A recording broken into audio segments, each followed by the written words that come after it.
If you're a woman over 60, there's a private habit that might be silently affecting your health in ways you don't realize.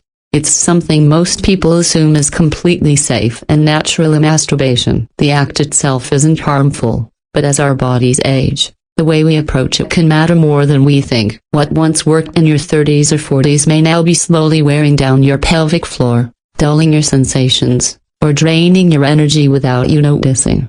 My name is Dr. Rachel Bennett, and I have spent over 30 years helping women protect their vitality, restore their sexual health, and preserve their quality of life well into their later years.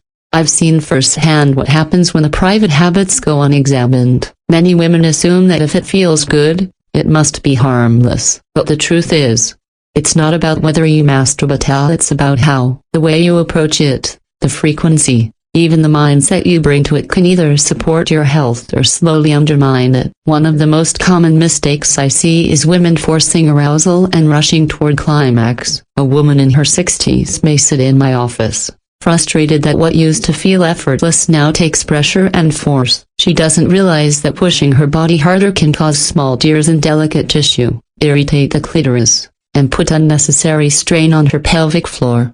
At first, the damage is invisible, but over time it can lead to reduced sensitivity, chronic dryness, or pelvic discomfort. The body after 60 responds more slowly and delicately, which means patience and gentleness matter more than ever. Shifting from rushing to listening, from pressure to presence, makes all the difference. Another quiet but damaging habit is relying solely on pornography for arousal. I've spoken with women who tell me they no longer feel anything without watching something on the screen.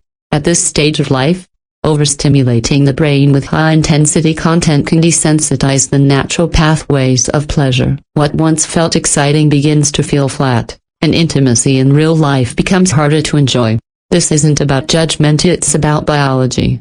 The nervous system adapts, and the more it's trained to need fast, artificial stimulation, the harder it becomes to respond to the softer, slower, real-world touch that actually nourishes connection. Reducing screen use and reconnecting with fantasy, memory, or even sensual reading can help awaken desire in a healthier way.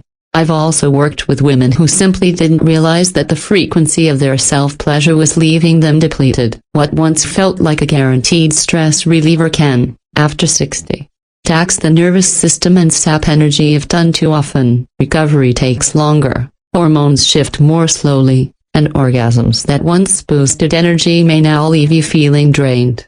This doesn't mean you need to stop, it means paying closer attention to how your body feels afterward. Sometimes cutting back to once or twice a week brings back clarity, energy, and balance. For others, exploring forms of intimacy that don't always end in climax provides connection without depletion. Another overlooked risk comes from neglecting pelvic health and hygiene during self-pleasure. I've had women come to me with recurrent urinary tract infections or lingering sense of pressure in the pelvic region without realizing it was connected to their habits. After menopause, tissues are thinner and more vulnerable, making irritation and infection more likely. Simple changes, like washing hands and toys beforehand, urinating afterward to flush bacteria, and using positions that ease rather than strain the pelvic floor, can make a huge difference. These small acts of care protect not only pelvic comfort but also long-term bladder control and daily confidence. The bigger picture here is that the changes you notice in your body, the slow arousal, the dips in energy, the subtle discomfort, are not signs that something is wrong with you. They are signals. They are reminders that your body has new needs and rhythms now, and that what once worked may no longer serve you. Many women were never taught that sexual activity requires a different kind of care after 60. And they end up feeling frustrated, confused, or ashamed when their bodies don't respond as they used to. You are not broken, you are not behind, and you are not alone.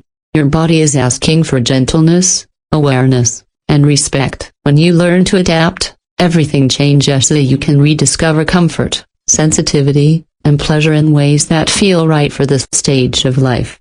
This is not about restriction, but about wisdom.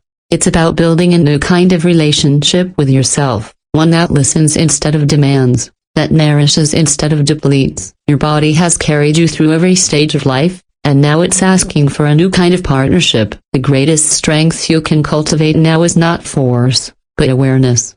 If you recognize yourself in any of what I've shared, don't judge yourself or thank your body for speaking to you, and then begin making small, intentional changes. Give yourself more time.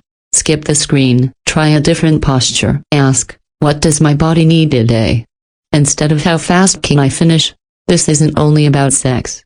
It's about your quality of life, your energy, your ability to feel connected to yourself and others. It's about reclaiming a part of you that may have felt quieted. With awareness and care, women in their 60s, 70s, and even 80s have discovered a renewed sense of vitality and intimacy. And so can you. If this message resonates with you, I invite you to reflect, share your thoughts, or pass it along to a friend or sister who may need to hear it. Sometimes a single conversation is enough to begin the transformation.